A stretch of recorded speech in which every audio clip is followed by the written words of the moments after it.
أعوذ بالله من الشيطان الرجيم. بسم الله الرحمن الرحيم. يسبح لله ما في السماوات وما في الأرض الملك القدوس العزيز الحكيم. هو الذي بعث في الأميين رسولا منهم يتلو عليهم آياته ويزكيهم ويعلمهم الكتاب والحكمة وإن كانوا من قبل لفي ضلال مبين. وآخرين منهم لما يلحقوا بهم وهو العزيز الحكيم. ذلك فضل الله يؤتيه من يشاء والله ذو الفضل العظيم. مثل الذين حملوا التوراة ثم لم يحملوها كمثل الحمار يحمل أسفارا بئس مثل القوم الذين كذبوا بآيات الله والله لا يهدي القوم الظالمين.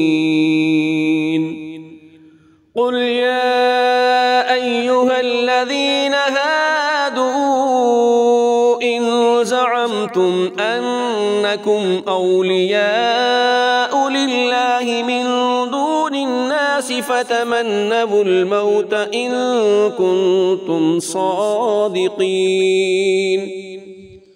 ولا يتمنونه أبدا بما قدمت أيديهم والله عليم بالظالمين.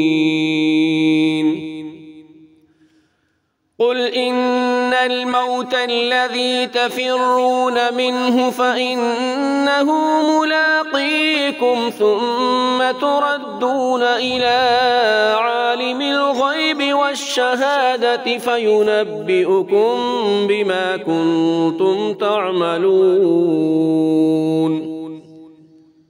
يا أيها الذين آمنوا إذا نودي للصلاة من يوم الجمعة فاسعوا إلى ذكر الله وذروا البيع ذلكم خير لكم إن كنتم تعلمون.